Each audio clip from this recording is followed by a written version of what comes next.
semangat dan niat baik, maka dia akan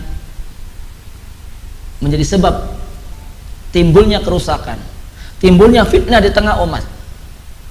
Barang siapa yang berdakwah kepada agama Allah, mengajak manusia kepada kebaikan, tetapi berdasarkan kebodohan, berarti telah menyelisihi metode dakwahnya Nabi Muhammad dan metode dakwah para nabi dan rasul. Allah berfirman dalam Al-Quran, Qul hadhihi sabili ad'u ilallah ala basirah ana wa man ittaba'ani wa subhanallahi wa ma ana minal musyrikin. Katakan ya Muhammad, ini adalah jalanku, jalan Allah yang lurus. Ad'u ilallah, aku berdakwah mengajak manusia ke jalan Allah, mengajak manusia kepada agama Allah. Lihat seruannya, dakwahnya, ajakannya kemana?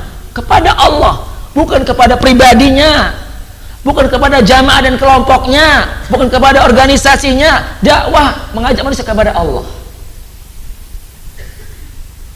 bukan untuk fanatik kepada golongannya, bukan fanatik kepada individu tertentu, tidak. Dakwanya kepada Allah ala basirah. Dakwahku dibangun di atas basirah, ilmu. Itulah dakwah Nabi, ya, berdasarkan ilmu, petunjuk dari Allah, petunjuk Al-Quran, petunjuk As-Sunnah As-Sahihah. Ana wa manittaba'ani, yang mengajak kepada Allah dan kepada agama Allah berdasarkan ilmu adalah aku dan siapa saja yang mengikuti tuntunanku. Berarti barang siapa yang terjun ke medan dakwah mengajak manusia kepada agama Allah tapi bodoh tentang agama Allah, maka dia bukan pengikut Nabi, dia sedang mengikuti selain Nabi.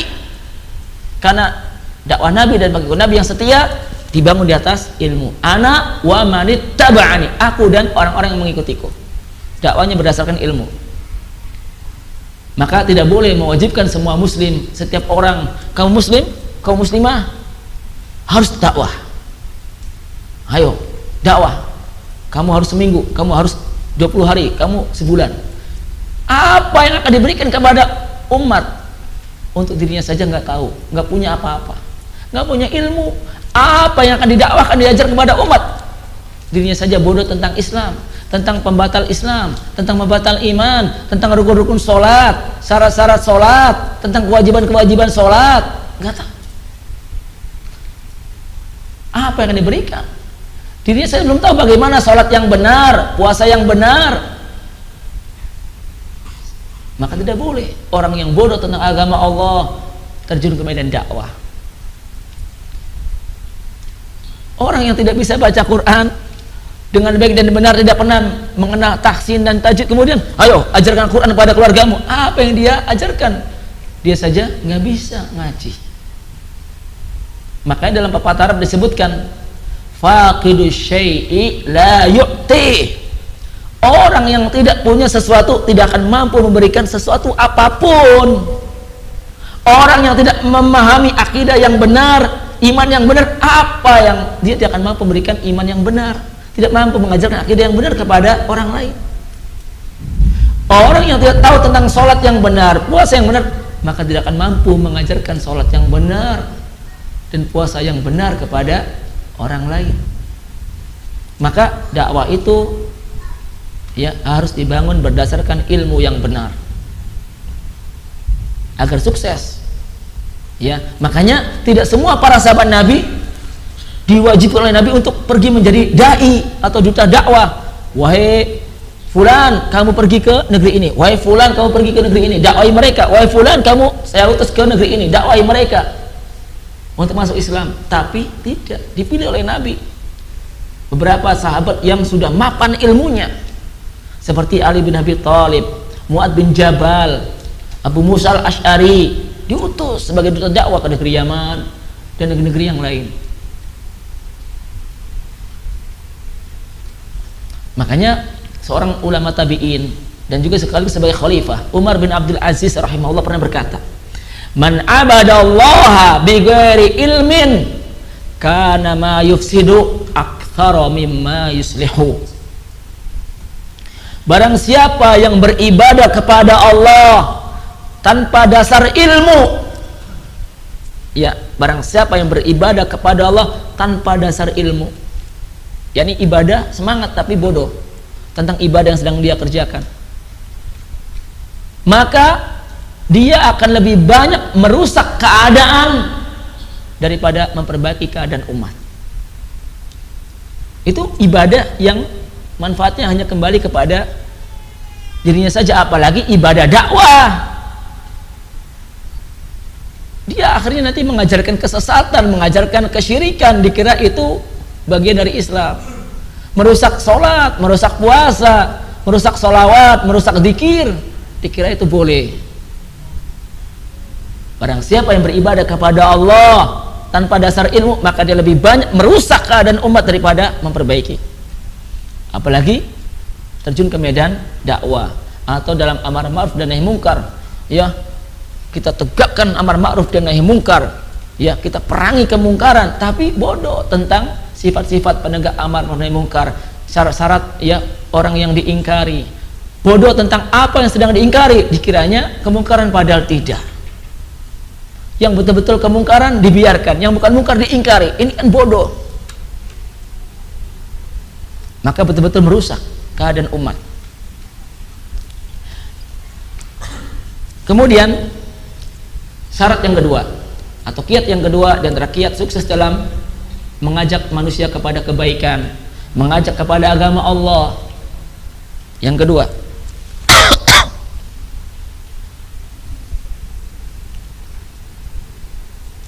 bertakwa kepada Allah. Hendaknya orang yang mengajak orang kepada kebaikan bertakwa kepada Allah. Takwa adalah kunci segala kebaikan dunia dan akhirat. Takwa adalah kunci sukses, ya, bagi seorang juru dakwah, seorang ayah yang mengajak keluarganya, istrinya, anaknya kepada kebaikan, maka hendaknya menjadi ayah yang bertakwa. Demikian pula seorang guru yang ingin mengajak murid-muridnya kepada kebaikan, hendaknya menjadi guru yang bertakwa. Bertakwa yakni dengan taat kepada Allah, tunduk kepada Allah, melaksanakan perintah Allah, menjauhi larangan Allah. Maka itu akan memberikan pengaruh yang besar dalam dakwahnya, dalam pengajarannya. Nasihatnya akan membekas. Allah yang membantu nasihat kebaikan itu sampai ke dalam hati orang yang dinasihati. Allah akan membantu pengingkaran terhadap kemungkaran merasuk ke dalam hati orang yang sedang diingkari.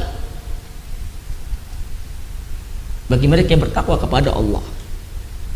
Tapi bagi mereka yang tidak bertakwa, ya, maka sangat sulit untuk diikuti nasihatnya, didengar dan diamalkan ajarannya. Sulit. Dan Allah pun tidak akan membantu orang-orang yang bermaksiat kepadanya. Ya, banyak bertakwa kepada Allah. Karena takwa adalah kunci segala kebaikan di dunia dan akhirat. Takwa adalah solusi dari segala problem. Orang sedang menghadapi problem rumah tangga, maka tingkatkan takwaan kita kepada Allah. Sedang menghadapi problem dalam bisnis, tingkatkan takwa kita kepada Allah. Problem dalam rumah tangga, tingkatkan takwa kita dan istri kita, anak kita kepada Allah. Insya Allah akan diberikan jalan keluar oleh Allah. Wa may yattaqillaha yaj'al lahu makhraja wa yarzuqhu min haitsu la yahtasib. At-Tolak ayat yang kedua dan ketiga. Barang siapa bertakwa kepada Allah, Allah akan memberikan kepadanya jalan keluar dari segala kesulitan, dan Allah memberikan kepadanya rezeki dari arah yang tidak disangka-sangka. Kiat yang ketiga dan kiat sukses dalam berdakwah, mengamalkan ilmu yang sedang dia ajarkan. Jangan sampai seorang juru dakwah mengajarkan suatu ilmu yang dia sendiri melanggarnya. Mengajarkan kepada jamaah untuk selalu mengikhlaskan niat karena Allah, memberikan ibadah hanya untuk Allah, tapi dia sendiri sukaria dan berbuat syirik kepada Allah.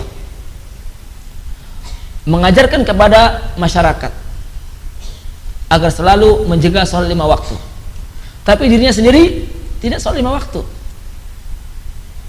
Maka ini penyebab orang-orang menolak dakwahnya, mengajarkan kepada masyarakat agar selalu jujur dalam ucapan dan perbuatan, tapi dia dikenal di tengah masyarakat sebagai seorang pendusta, penipu, suka berbohong. Gimana orang mau percaya dia saja sebagai pendusta? Suka berjanji tapi nggak pernah ditepati janjinya. Maka amalkan ilmu, jangan sampai ucapan bertentangan dengan perbuatannya. Allah ingatkan dengan keras dalam Al-Quran surat As-Saff, ya ayyuhalladzina amanu lima taquluna ma la taf'alun kabura maqtan indallah an taqulu ma la taf'alun. Hei orang-orang yang beriman, mengapa kalian mengucapkan sesuatu yang kalian sendiri tidak mengamalkannya? Sungguh besar murka Allah disebabkan kalian mengucapkan sesuatu yang kalian sendiri tidak mengerjakannya. Makanya orang-orang Yahudi dikutuk oleh Allah dan dimurkai oleh Allah. Apa sebabnya? Karena mereka tidak mengamalkan ilmu tentang kebenaran yang mereka ketahui. Mereka menjadi umat yang al-maghdubi alaihim, umat yang dimurkai oleh Allah. Tahu kebenaran, punya ilmu tapi tidak diamalkan. Jangan sampai kita yang ingin sukses dalam berdakwah, sukses dalam mendidik keluarga, ucapannya tidak sejalan dengan perbuatan.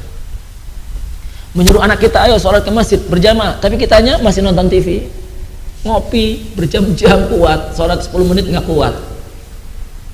Ya, apa yang dibawa ke akhirat itu kopi. Hah? Jadi anak-anak akhirnya dia percaya apa-apa bisanya ngomong. Ya.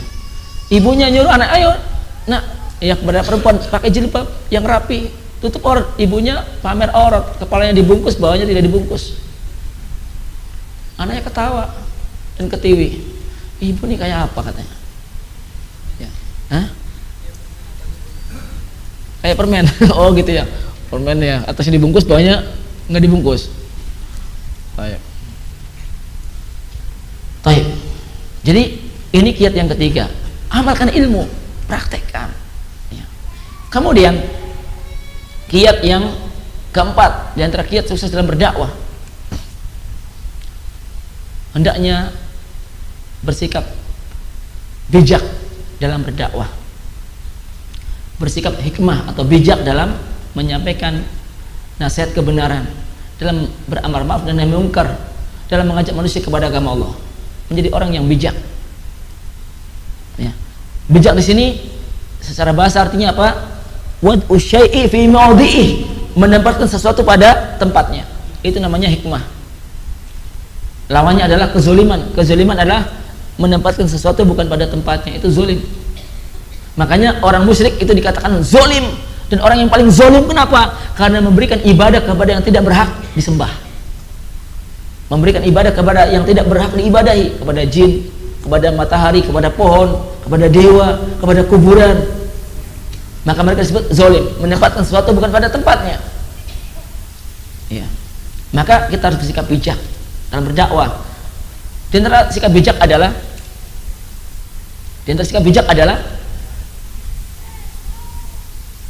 memperhatikan atau mempertimbangkan antara maslahat dan mafsadah. Al-mura'atu bainal masalih wal mafasid. Di antara sikap bijak dalam berdakwah adalah seorang dai, seorang guru mempertimbangkan antara maslahat dan mafsadah. Jika maslahat yang diharapkan itu besar dan tidak ada mafsadah atau ada tapi kecil, maka silakan lakukan. Amar ma'ruf dan nahi munkar, sampaikan nasihat. Ya. Tapi seandainya dengan melakukan ingkar munkar ternyata diprediksi kuat muncul mudarat yang lebih besar, fitnah yang lebih besar, maka tahan, ditunda. Jangan sampai timbul mudarat yang besar. Niat ingin menghilangkan mudarat, ingin mencegah kemungkaran, ternyata yang terjadi mungkar yang lebih besar, maka hindari. Dan ini sudah dipraktekkan oleh Nabi dalam berdakwah di tengah masyarakat. Nabi berdakwah dengan menggunakan sikap bijak. Ud'u ila sabili rabbika bil hikmati wal mau'idati al hasanah wajadilhum billati hiya ahsan. Berdakwahlah engkau ke jalan Tuhanmu dengan sikap apa? Bijak, hikmah, dan dengan menggunakan mau'idah hasanah, nasihat yang baik. Perintah dari Allah secara wajib kepada kita semua, bagi mereka yang ingin menyampaikan nasihat, ingin menjalankan amar ma'ruf dan nahi mungkar, ingin berdakwah, gunakan sikap bijak. Contoh atau potret sikap bijak Nabi dalam berdakwah. Ketika Nabi SAW dengan izin Allah menaklukkan kota Mekah,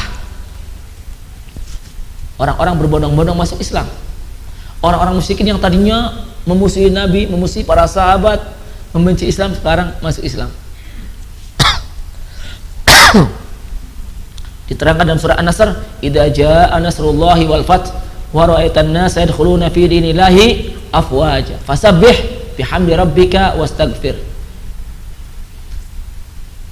Nabi berkata kepada istri beliau Aisyah radhiyallahu anha. Apa kata Nabi ketika melihat Mekah sudah terbuka bagi umat Islam, beribadah dengan bebas, orang-orang pun berbondong-bondong masuk Islam? Nabi melihat Ka'bah tidak berdiri di atas fondasi Nabi Ibrahim alaihissalam. Fondasi Ka'bah sudah bergeser, atau bangunan Ka'bah sudah bergeser dari fondasi yang sebenarnya. Maka Nabi berkata kepada Aisyah, ya Aisyah, laula qaumuki hadithu ahdin bi kufrin lahadamtul ka'bata wala banaituha ala qawaid Ibrahim wala ja'altu laha babun yadkhuluna minhu wa babun yakhrujuna minhu. Yang artinya Nabi berkata kepada istri beliau, wahai Aisyah, kalau sekiranya aku tidak khawatir terhadap kaummu yang baru saja masuk Islam, khawatir apa? Khawatir murtad, khawatir keluar lagi dari agama Islam, niscaya aku akan membongkar bangunan Ka'bah, aku akan robohkan, kata Nabi. Rumah Allah dirobohkan? Iya, dirobohkan. Lalu aku akan membangun kembali Ka'bah tersebut berdiri tegak di atas fondasi Nabi Ibrahim. Kemudian aku akan menjadikan Ka'bah mempunyai dua pintu, satu pintu untuk masuk dan satu pintu untuk keluar. Itu rencana dan tekad Nabi disampaikan kepada Aisyah istri beliau. Tetapi sampai beliau meninggal dunia, ternyata Ka'bah tidak dibongkar oleh Nabi. Ternyata Ka'bah masih berdiri bukan di atas fondasi Nabi Ibrahim. Makanya Hijr Ismail itu bagian dari Ka'bah. Orang tawaf nggak boleh masuk ke di depan Hijr Ismail. Kenapa? Karena tawafnya tidak sah. Nah, kenapa Nabi menunda sampai mati dan tidak dirubah?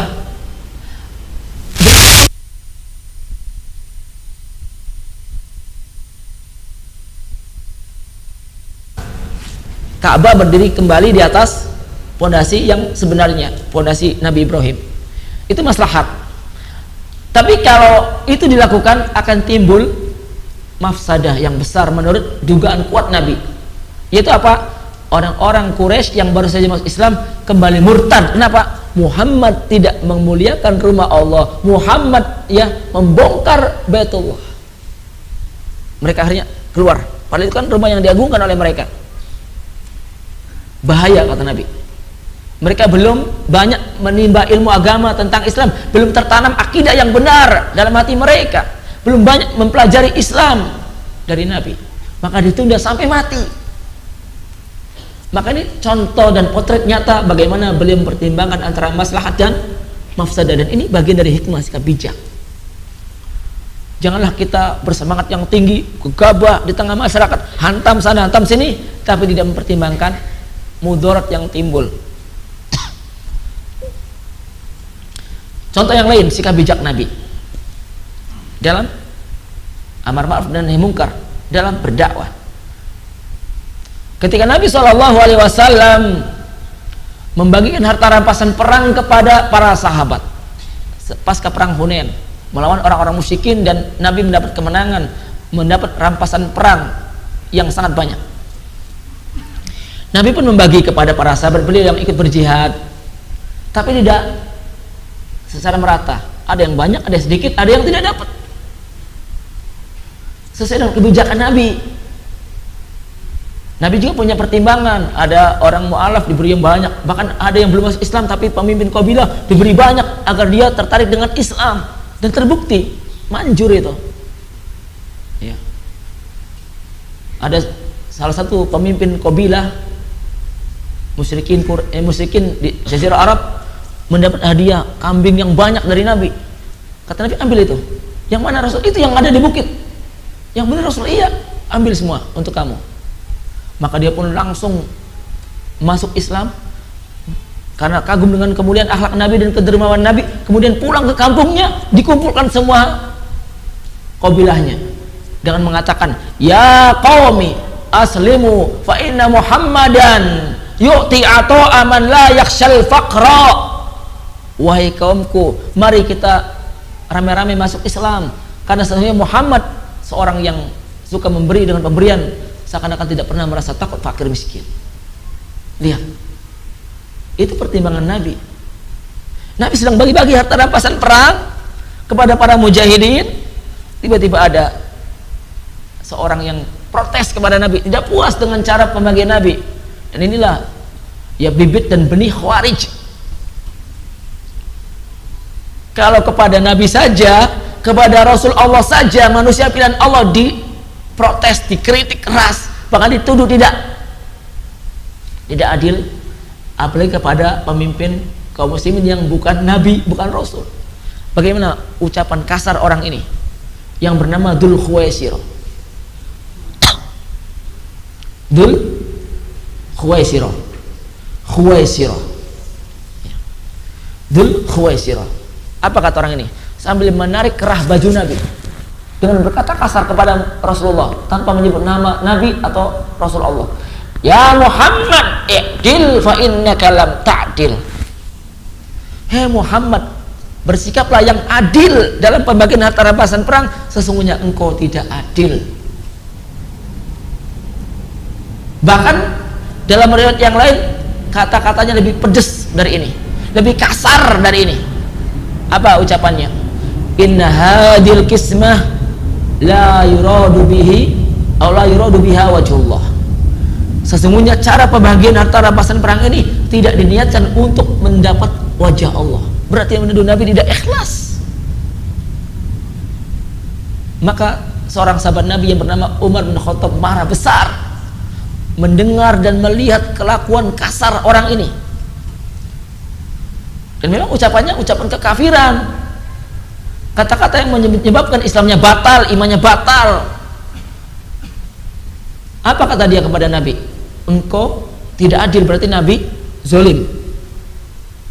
Kalau Nabi itu punya sifat zolim, berarti Allah salah pilih orang.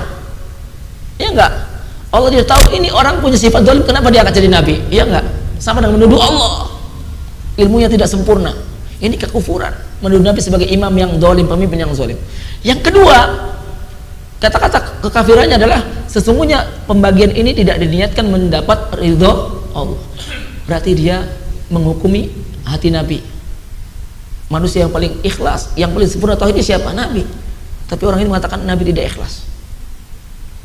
Maka pantas Nabi mengatakan kepada dia, "Wa man ya'dil illam akun a'dil." Berkata kepada gembong atau benih bibit Khawarij, siapa lagi yang mampu bersikap adil kalau saya dikatakan tidak adil? Beliau juga berkata, ala ta'manuni wa ana aminu man fis sama. Tidakkah kalian percaya kepadaku? Tidakkah kalian percaya kepadaku sedangkan aku adalah hamba yang dipercaya oleh Allah yang ada di langit, dipercaya sebagai pengemban amanah dan risalah Allah. Maka Umar pun datang kepada Nabi dengan marah kepada orang ini, kepada Dzul Khuwaisirah. Ya Rasulullah, da'ni adribu unuqa hadal munafiq. Wahai Rasulullah, izinkan aku memenggal leher orang munafik ini. Izinkan aku penggal orang ini. Ya, udah muncul kecemburuan Umar kepada Nabi. Nabi Allah, utusan Allah, dibilang zalim, dibilang tidak ikhlas. Kasar lagi, karena baju Nabi tarik dengan sampai membekas. Apakah Nabi mengatakan, wahai Umar, bunuh dia, habisi, ini munafik nih, ini munafik, ini murtad? Ini memang ucapan-ucapan kasar dan kelakuan orang munafik yang membatalkan Islam, membatalkan iman. Apakah Nabi mengatakan silakan bunuh, habisi, tumpahkan? Tidak. Kenapa? Beliau menggunakan sikap bijak dengan cara mempertimbangkan sisi maslahat dan mafsadah. Beliau pertimbangkan, betul, kalau orang ini dibunuh karena berbuat kekafiran dan bersikap kurang ajar pada Nabi, tidak sopan, maka berkuranglah jumlah orang munafik. Tetapi akan timbul mudarat atau mafsadah yang besar, fitnah yang besar, yang jauh lebih besar daripada maslahat yang ditimbulkan. Apa mudaratnya atau fitnah yang akan terjadi, yang diprediksi kuat? Kata Nabi, seandainya orang ini dibunuh, maka orang-orang yang hidup jauh dari lingkungan kita, jauh dari sekitar kita, mereka akan takut masuk Islam. Bahkan mereka akan beranggapan Muhammad membunuhi sahabat-sahabatnya sendiri. Itu sahabat Nabi kok dibunuh oleh pemimpinnya sendiri, akhirnya gak jadi masuk Islam. Masya Allah, sangat jauh cara pandang Nabi, tajam. Semestinya seperti ini para pemimpin, para dai, para ulama. Ini sikap bijak. Kemudian kiat yang berikutnya adalah kiat sukses dalam berdakwah.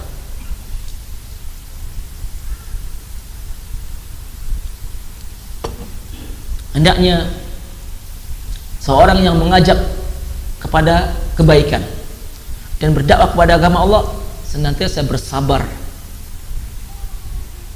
dengan kesabaran yang besar. Kenapa harus sabar dengan sabar yang besar? Karena jalan dakwah itu penuh dengan rintangan. Tidak ada jalan yang lebih dahsyat gangguannya dan rintangannya daripada jalan dakwah. Apalagi jalan dakwah tauhid, apalagi jalan dakwah sunnah, berat gangguannya, besar ujiannya. Maka banyak orang yang menghindar dari jalan dakwah tauhid, menghindar dan berbelok dari jalan dakwah sunnah. Kenapa? Lebih aman, lebih mulus, ringan hambatannya.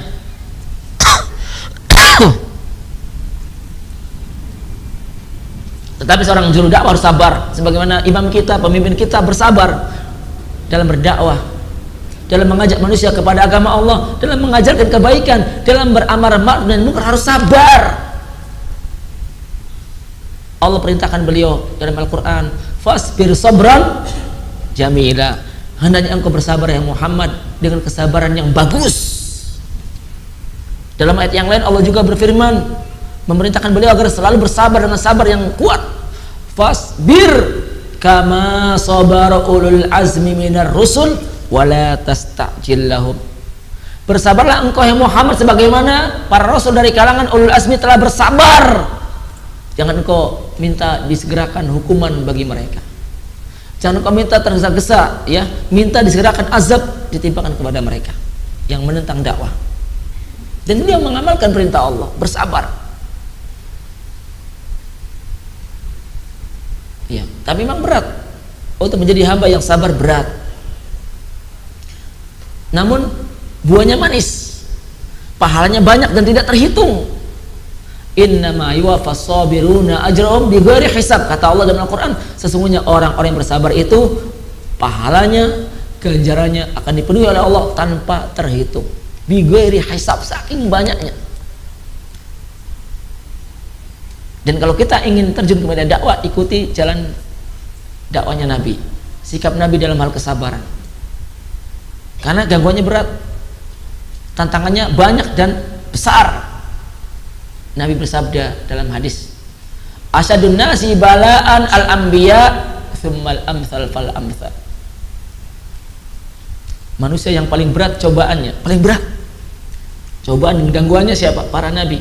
Kemudian orang-orang yang berupaya mengikuti jejak para nabi dan rasul.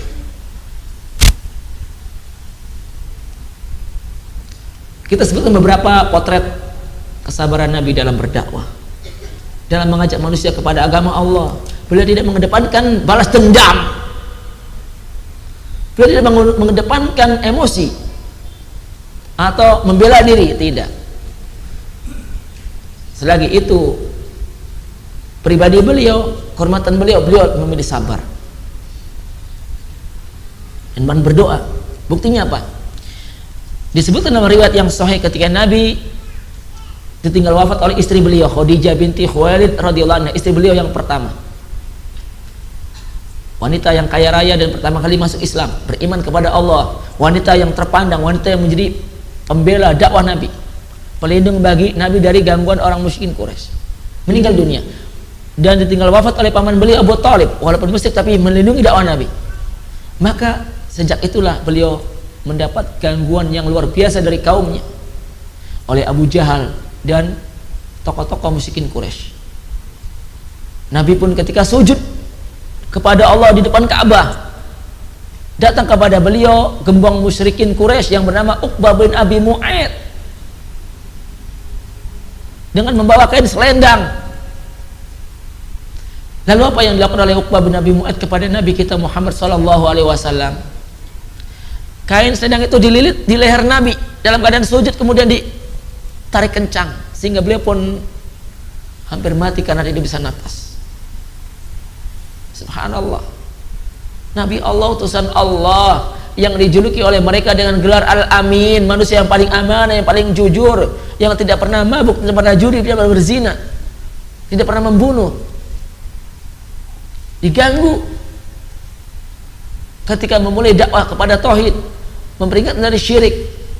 Ketika melihat Uqbah sedang mencekik leher Nabi dengan kain selendang, datang Abu Bakar Siddiq lalu menendang Uqbah dengan tendangan yang keras sehingga ia pun jatuh terpelanting.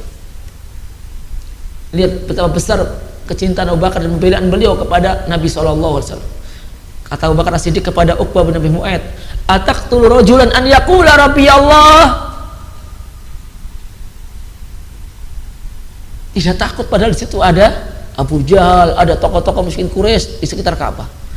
Apakah engkau ingin membunuh seorang lelaki yang mengatakan Tuhanku, sesembahanku yang hak hanyalah Allah? Lihat, keberaniannya ada dalam hati, kekuatan dalam jiwa.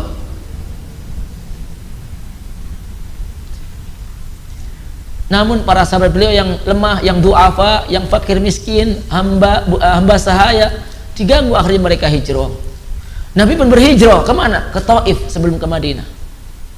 Hijrah ke Taif untuk mendapat perlindungan dakwah, karena di Makkah sudah sulit untuk menghidupkan agama Allah, menyebarkan agama Allah, susah untuk beribadah dengan tenang dan nyaman.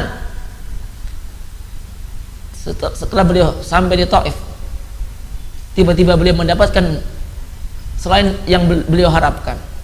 Beliau diusir, beliau ditolak oleh penduduk Taif, bahkan dilempari bebatuan oleh masyarakat Taif. Bahkan anak-anak kecil ikut-ikutan melempari Nabi dengan batu, sampai tubuh beliau penuh dengan luka-luka dan berlumuran darah. Nabi, Rasul Allah, manusia yang pertama kali membuka pintu surga dan memasukinya, tidak sakti, tidak kebal, tidak anti bacok. Lihat, beliau pun lari menyelamatkan dirinya dari lemparan bebatuan masyarakat Taif,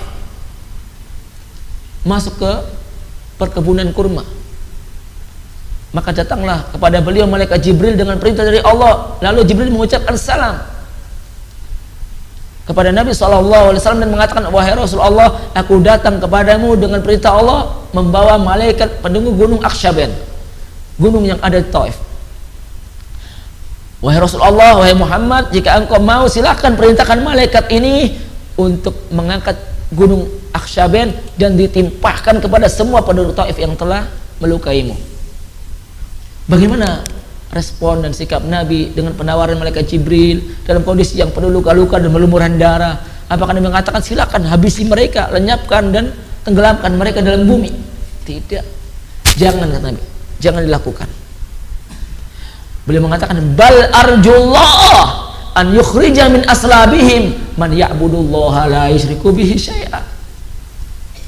Justru aku berharap kepada Allah, semoga Allah mengeluarkan dari mereka anak keturunan yang beribadah hanya kepada Allah dan tidak berbuat syirik kepadanya sedikit pun. Ini yang aku harapkan. Subhanallah. Dalam kondisi penuh luka-luka, diusir. Lalu beliau berdoa pada Allah. Lihat, jangan lupa ini doa. Apalagi ya, ketika kita berdakwah kepada keluarga yang tidak ada gangguan, hanya sebatas ditolak, dicemooh, doa. Nabi berdoa, apa doanya?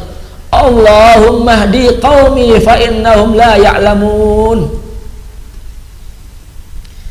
Ya Allah, berikanlah hidayahmu kepada kaumku itu.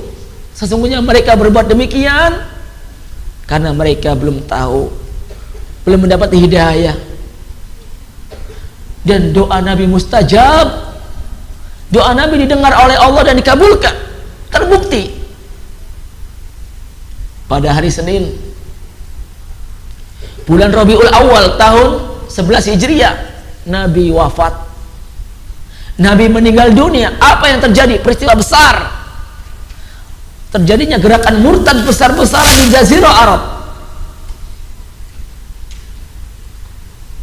Yang tadinya beriman, yang tadinya memeluk Islam, yang tadinya sholat, yang tadinya puasa, yang tadinya bayar zakat, sekarang murtad kembali kepada kemusyrikannya. Tidak mau bayar zakat.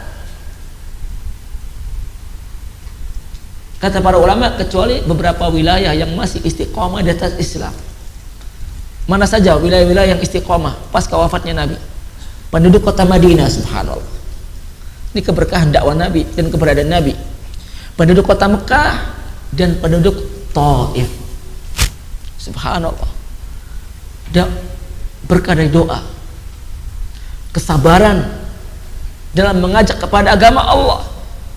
Mungkin buahnya akan tampak setelah dai meninggal dunia.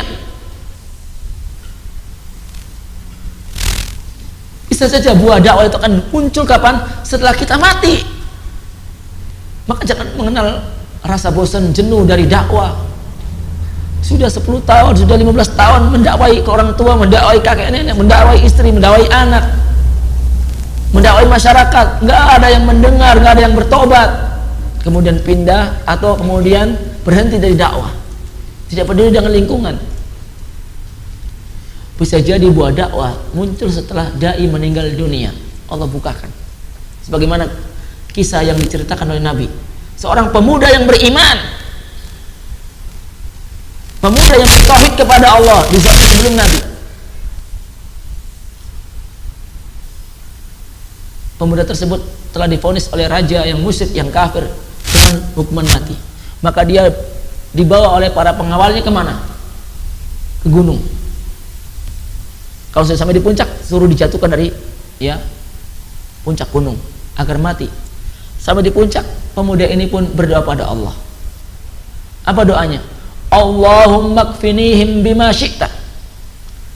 Ya Allah, tolonglah aku, lindungilah aku dari kejahatan mereka sesuai dengan yang Engkau kehendaki. Jagalah aku, lindungilah aku dari kejahatan mereka sebagaimana yang Kau kehendaki. Allahumma kfinihim bima syi'ta. Singkat doanya. Allah pun mendengar, mengabulkan doanya yang tulus, yang ikhlas dari orang yang beriman, pemuda yang bertauhid. Maka terjadilah gempa yang luar biasa keras, mengguncangkan gunung dan membuat orang yang ada di puncaknya berjatuhan. Semua pada mati, pengawal-pengawal raja tersebut, kecuali pemuda diselamatkan oleh Allah. Apa yang dilakukan pemuda ini? Apakah kabur, lari ke tempat yang jauh? Tidak, dia balik lagi ke istana menemui raja, karena dia punya misi yang mulia, dakwah kepada agama Allah, kepada iman, kepada tauhid.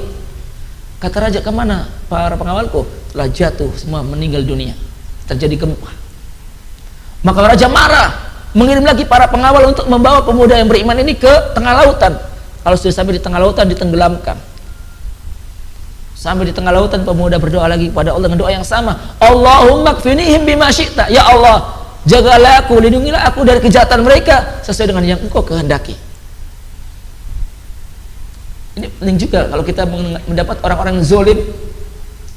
Ya, kalau kita bisa sabar, ya beri hidayah. Tapi doa ini juga boleh. Ya, tapi lebih mengutamakan sabar. Maka terjadilah ombak yang besar menenggelamkan mereka, dan semua pada tenggelam mati kecuali pemuda ini selamat oleh Allah. Selamat, balik lagi. Maka kata pemuda pada raja, engkau tidak akan mampu membunuhku kecuali jika engkau mengikuti apa yang aku perintahkan. Kata raja, apa yang kau inginkan, apa yang kau perintahkan? Kumpulkan semua masyarakat, kumpul semua rakyatmu di tanah yang lapang, lalu panahlah aku dengan anak panahku. Ketika engkau akan melepaskan anak panah ini, ucapkan Bismillahirrabbilgulam, dengan menyebut nama Allah Tuhannya pemuda ini, dengan suara yang keras, didengar oleh semua rakyat yang menyaksikan. Maka dilakukan oleh raja ini, dilakukan wasiatnya dan pesannya. Semua rakyat dikumpulkan. Maka sudah terkumpul semua rakyatnya, mulailah proses hukuman mati. Bismillahirrabbilgulam, dan pemuda itu mati. Dan mereka mendengar dengan menyebut nama Allah Tuhan pemuda ini. Mereka tahu bahwa pemuda ini nggak pernah mati, masih nggak bisa dibunuh. Maka setelah mereka menyaksikan pemuda ini mati, apa yang terjadi? Allah berikan hidayah kepada rakyat yang menyaksikan. Mereka mengatakan, amanna billah, amanna birabbil gulam, kami beriman dengan Allah Tuhan pemuda ini. Ternyata rakyat masuk Islam semua. Berarti apa hikmahnya? Buah dakwah terkadang muncul setelah seorang juru dakwah meninggal dunia. Yang penting sabar, ikhlas, metodenya benar, materinya pun sesuai dengan petunjuk Allah dan Rasul. Jangan mengenal kata bosen, males, apalagi kalau cari pamer, ria. Ini biang futur, sebab orang itu futur kalau ingin mendapat pujian, sanjungan. Kalau di media internet atau Facebook ingin dapat like, kalau banyak semangat bikin status, kalau nggak ada status yang like, nggak ada yang suka, malas. Tersiksa dia. Sebelum beramal tersiksa, setelah beramal mendapat like tersiksa, setelah itu tersiksa lagi. Dakwah itu lillah wa fillah.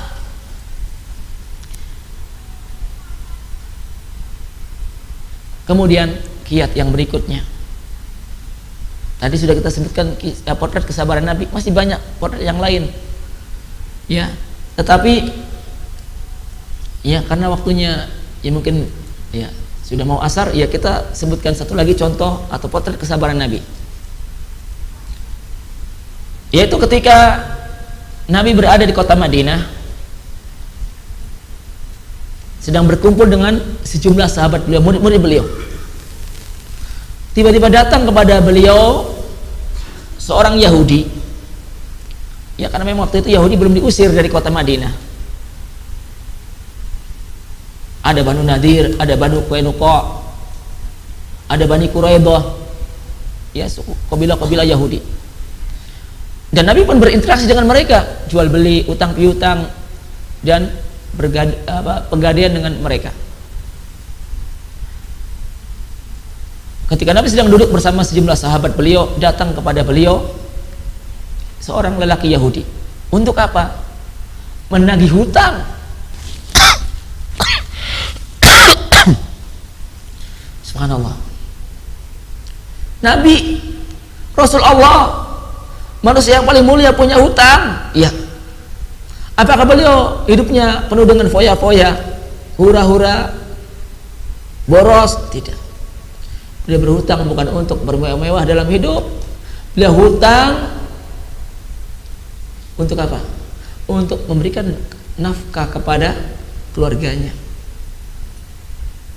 Hutang tepung gandum, bukan untuk membeli kendaraan, bukan untuk membangun rumah, tapi hutang untuk memberikan ya nafkah makan sehari-hari kepada keluarga. Subhanallah. Padahal waktu itu belum jatuh tempo, tetapi orang ini kurang ajar, Yahudi ini. Memang begitulah kelakuan Yahudi. Hei Muhammad, lunasi hutangmu, dengan marah-marah depan murid-muridnya, depan para sahabat, depan jamaah.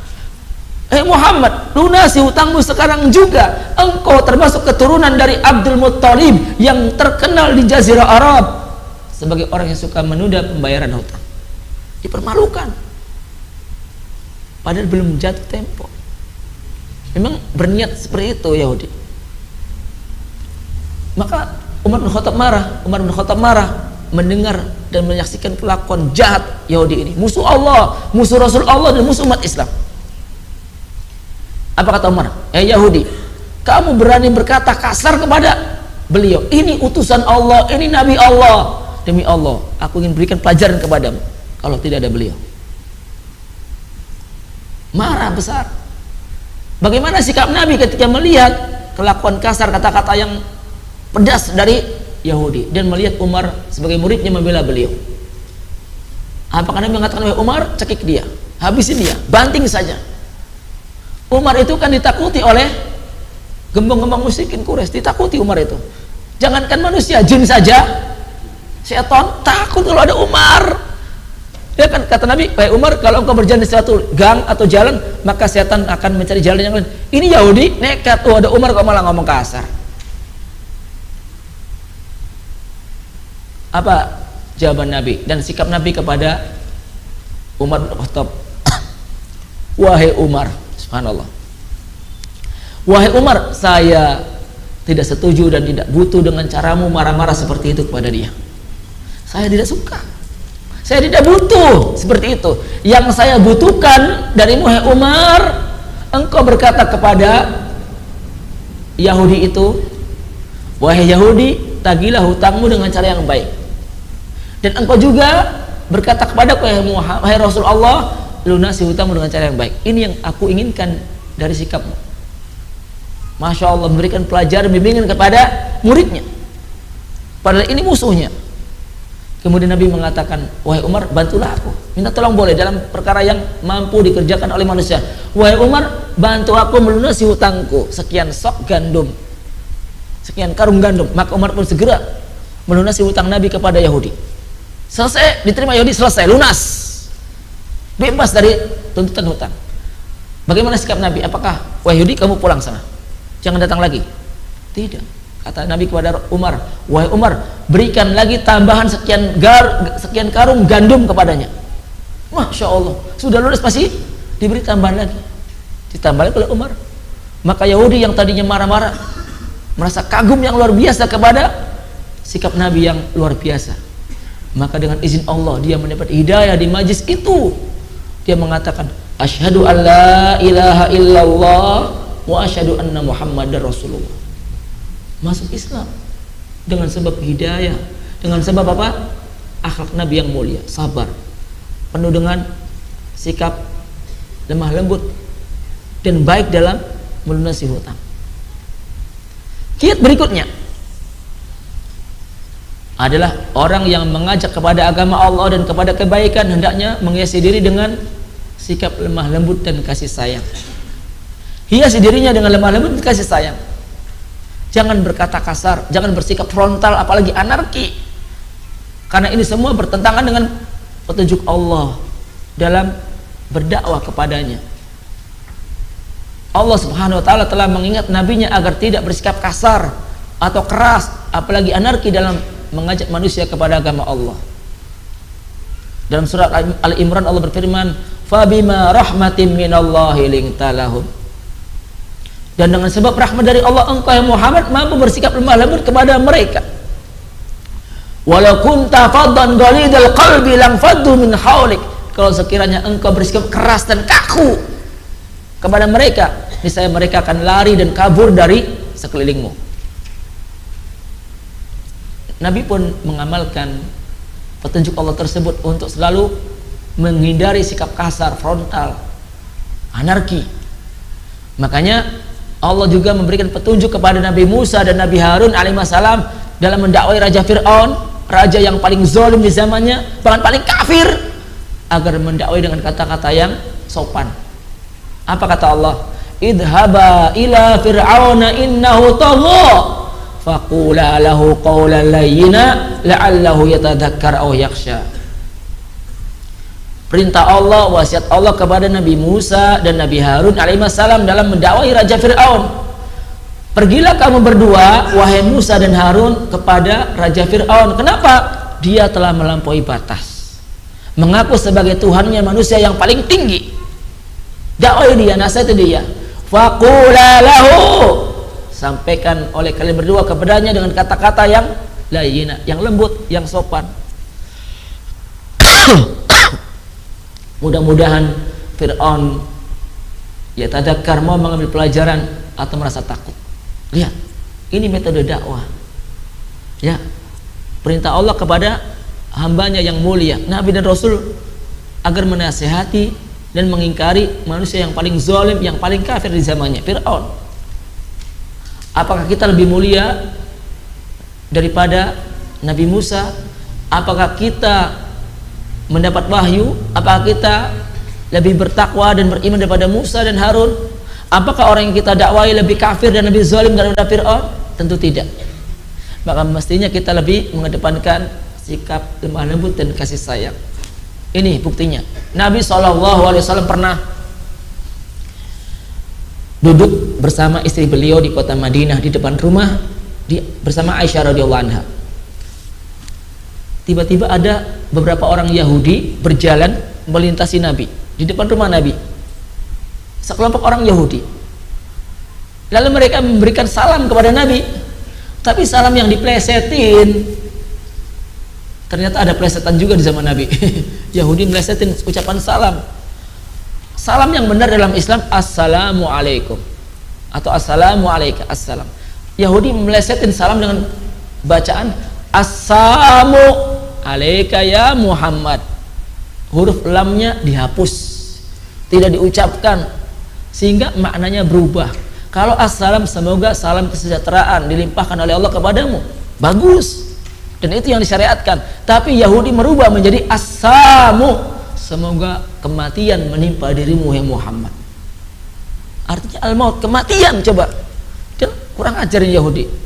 Ini kan wilayah yang sudah dikuasai oleh Nabi, pengikut Nabi banyak dan sudah kuat, tapi masih berani di Yahudi, padahal dalam keadaan yang lemah. Maka Nabi menjawab wa'alaikum, dan semoga menimpa kalian juga. Satu kata. Tetapi istri beliau Aisyah tidak terima dengan doa keburukan tadi dari Yahudi, musuh Allah dan Rasul. Maka Aisyah menjawab sebagai pembelaan dan kecemburuan kepada suaminya dengan mengucapkan wa'alaikumussalam wal la'natu wal ghadabu minallah. 3 lawan 1. Apa artinya? Kata Aisyah istri Nabi, dan semoga Allah timpakan kepada kalian wahai Yahudi kematian dan kutukan serta murka Allah. Lihat bagaimana tanggapan dan respon Nabi kepada istri beliau. Apakah beliau katakan, wahai Aisyah, engkau istriku yang paling cantik dan paling sayang, engkau mantap ini, semakin kuat dan besar cintaku kepadamu? Tidak seperti itu. Justru Nabi mengatakan, mahlan ya Aisyah, sabar, tenanglah wahai Aisyah, innallaha rafiqun yuhibbur rifqa fil amri kulli. Sesungguhnya Allah zat yang maha lemah lembut, mencintai sifat lemah lembut dalam setiap urusan. Kata Aisyah, Rasul, wahai suamiku, wahai bojoku, apa antum nggak dengar itu tadi? Tapi tidakkah kau mendengar jawabanku? Tadi aku menjawab waalaikum. Kemudian Nabi memberikan ilmu kepada istri beliau dan juga kepada kita umat Islam. Idza sallama alaikum ahlul kitab faqulu wa alaikum. Apabila ahlul kitab, Yahudi maupun Nasrani atau orang kafir yang lain, mengucapkan salam kepada kalian, maka cukup memberikan jawaban dengan mengatakan waalaikum. Apakah salam mereka benar atau diplesetin? Waalaikum, sudah. Apalagi memulai salam kepada mereka tidak usah, dilarang. Nabi mengatakan la tabda'ul yahud bis salam. Jangan kalian memulai ucapan salam kepada orang-orang Yahudi. Dilarang dalam Islam.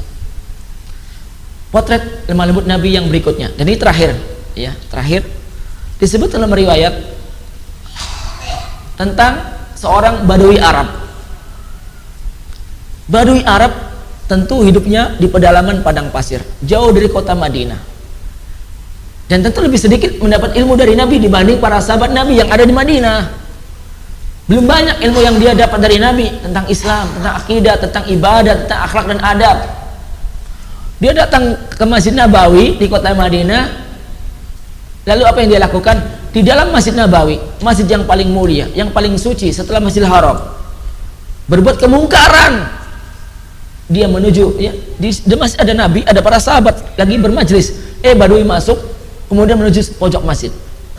Apakah dia tidur? Tidak, kencing di situ. Buka celana, kencing. Nggak tahu celana apa, gamis ya, pokoknya kencing di situ. Ini mungkar atau tidak? Mungkar yang nyata, jelas, membuat rumah Allah najis, masjidnya Nabi yang paling suci setelah Masjidil Haram. Maka para sahabat yang ada di dalam masjid semua marah, ingin mencegah kemungkaran. Ada dengan kata-kata, ada yang dengan tindakan. Badui pun ketakutan. Ketika Nabi menyaksikan para sahabat sudah mulai ngamuk dan ingin mengeroyok Badui Arab tadi, apakah dia mengatakan, sahabatku, habisi dia, ini rumah Allah, ini masjid yang kubangun dengan hartaku? Tidak, malah Nabi mengatakan kepada murid-muridnya, kepada sahabatnya, da'ohu, wahai sahabat-sahabatku, wahai murid-muridku, biarkan dia kencing. La tuzrimu, kata Nabi, jangan kalian putus kencingnya, jangan di stop, biarin sampai tuntas, sampai tetesan terakhir, jangan kalian stop. Kalau digeruduk itu kan akhirnya dia ketakutan, akhirnya apa? Berhenti baru sepertiga yang seperempatnya. Jangan engkau berhentikan, jangan di stop, biar sampai tuntas. Setelah itu para sahabat membatalkan niatnya untuk memberikan pelajaran kepada Badui Arab tadi. Lalu Nabi meminta tolong kepada mereka, tolong ambilkan seember air. Diambillah seember air, kemudian dituang oleh Nabi ke bagian masjid yang terkena kencingnya. Sudah, maka bagian itu kembali menjadi suci. Itulah cara menghilangkan najis, dengan air lebih afdol. Kemudian Nabi menemui Badui Arab tadi, orang awam, jahil tentang adab-adab di dalam rumah Allah. Apakah Nabi marah? Sini, plah, tidak. Ringan tangan atau cotos, wah ini masjid saya bangun ini, ya, kemudian sopan pada rumah Allah. Tidak, Nabi menyampaikan nasihat yang sopan lembut. Apa kata beliau? Inna hadal masjid la yasluhu li baulin wala qadarin, innama lis salati wa dzikrillah wa qiraatil Quran. Masya Allah, singkat, padat dan mudah didengar dan dipahami oleh Badui Arab. Sesungguhnya rumah Allah, masjid ini dibangun bukan untuk dijadikan sebagai toilet untuk kencing atau buang air besar, bukan. Memang masjidnya bukan seperti sekarang. Kalau sekarang kan marmer. Masjidnya Nabawi dulu apa? Tanah, padang pasir, atapnya pelepah kurma, ya kan? Iya. Ini rumah Allah dibangun bukan untuk dijadikan sebagai tempat buang air. Sesungguhnya rumah Allah dibangun untuk dikerjakan di dalamnya ibadah sholat, baca Al-Quran dan zikir atau doa. Udah, selesai, kata Badui. Paham, selesai. Baliklah dia ke rumahnya. Besok pagi datang lagi ke Madinah, masuk Masjid Nabawi. Di situ ada Nabi, ada para sahabat. Apakah dia ngulangi lagi ke pojok yang lain? Iya, mojok lagi ternyata. Tapi tidak untuk kencing. Tapi apa? Untuk mempraktekkan dan mengamalkan pesan Nabi yang kemarin. Nasihat yang disampaikan dengan penuh kesabaran, penuh kasih sayang dan lemah lembut. Sholat, masjid dibangun untuk apa? Sholat, baca Quran dan doa atau zikir. Dia sholat, Allahu Akbar, ya, sesuai dengan ilmu yang dia pelajari dari Nabi. Setelah sholat, dia pun mengamalkan wasiat Nabi atau nasihat Nabi. Doa dia, tapi belum tahu tentang adab-adab dalam berdoa pada Allah. Ya, Allah mengajarkan kepada kita kalau berdoa apa? Dengan suara yang pelan. Ud'u rabbakum tadarruan wa khufya, nggak usah teriak-teriak. Tapi Badui belum tahu ilmunya, akhirnya dia suaranya keras. Semua yang ada di dalam masjid mendengar doa dia dan tahu artinya. Apa doanya? Allahumma arhamni wa Muhammadan, Allahumma arhamni wa Muhammadan, wa la tarham ma'ana ahada. Tahu nggak artinya, Pak? Ya Allah, limpahkanlah rahmatmu kepadaku dan kepada Nabi Muhammad saja, selain kami berdua jangan kau rahmati. Apa nih sebabnya? Mangklepol pada sahabat. Mereka kemarin mau ngeroyok, ya, mau ngeprok, mau ngomong yang macam-macam. Semua orang yang berbuat kemungkaran kalau ditegur dengan cara yang kasar nggak suka. Jangankan orang awam, saya saja nggak suka lah ditegur dengan cara yang kasar, ya kan? Iya. Itu dengan cara yang kasar. Pernah saya tidur di Masjid Nabawi lagi iktikaf itu, ya, waktu masih kuliah, tidur sebelum waktu sahur, dibangunin oleh orang Afghanistan, ya, kakek umur mungkin 70-an tahun ke atas. Kaki saya menghadap ke kiblat, kepala di sana, dibangunin dengan kasar. Bangun. Saya kaget, ya, kasar dia, mengingkari sesuatu yang menurut saya tidak mungkar, tapi menurut dia mungkar. Kenapa? Bangun, katanya, kamu harus ganti posisi. Kenapa? Dia bilang, karena kakimu menghadap kiblat, katanya. Ini nggak sopan. Itu harus dihormati, katanya, arah kiblat itu. Saya tanya, aina dalil? Mana dalilnya? Dalil. Mana larangannya dari Quran, mana larangan dari hadis bahwa tidur tidak boleh kaki menghadap ke arah kiblat? Tidak, ini enggak sopan, enggak pantas. Akhirnya saya pun membantah dia karena dia nggak nyebut dalil, lagi aneh-enaknya tidur nyenyak dibangunin kan. Waduh, habis capek terawih ya. Saya pun membantah dia, kalau begitu Anda tidak sopan. Saya bilang, loh kenapa katanya? Anda kalau sholat, maaf ya, kemaluan Anda menghadap kiblat, saya bilang, harus ditaruh samping. Saya pakai akal, saya bantah. Akhirnya dia kabur.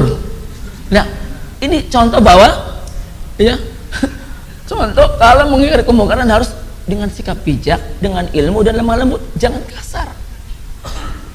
Ya, apalagi yang kita lakukan bukan kemungkaran, udah nggak mungkar, caranya yang kasar. Nah, apalagi orang awam. Nah, ini jadi pelajarannya adalah dalam menjalankan amar ma'ruf dan mungkar harus mengedepankan sikap lemah lembut dan kasih sayang. Memang ada saatnya keras, tegas di medan perang, di medan jihad, atau mungkin Nabi mengingkari para sahabat beliau yang berbuat kemungkaran seperti kepada Mu'ad, mengimami di kampungnya dengan bacaan yang panjang banget, satu rakaat Al-Baqarah, Ali Imran, An-Nisa, yang di belakang ya sesemutan ya pada marah itu Nabi karena menimbulkan fitnah di masyarakat, marah kepada muridnya yang telah berilmu. Tapi pada orang awam jahil kedepankan sikap lemah lembut, dan insya Allah ini sebaik-baik petunjuk dalam berdakwah, sebaik-baik petunjuk dalam amar ma'ruf dan nahi mungkar, sebaik-baik petunjuk dalam mengajak manusia kepada kebenaran. Wa khairul hadi hadi Muhammadin sallallahu alaihi wasallam, sebaik-baik petunjuk adalah petunjuk Nabi sallallahu alaihi wasallam. Demikian kajian kita pada siang hari ini tentang dahsyatnya pahala mengajak kepada kebaikan. Semoga apa yang telah kita sampaikan bisa dipahami dengan baik dan benar, menjadi ilmu yang bermanfaat. Allahumma alimna ma yanfa'una wanfa'na bima 'allamtana wa zidna ilman nafi'a wa sallallahu wasallam wa barak ala nabiyyina Muhammad wa akhiru da'wana alhamdulillahi rabbil alamin. Wassalamualaikum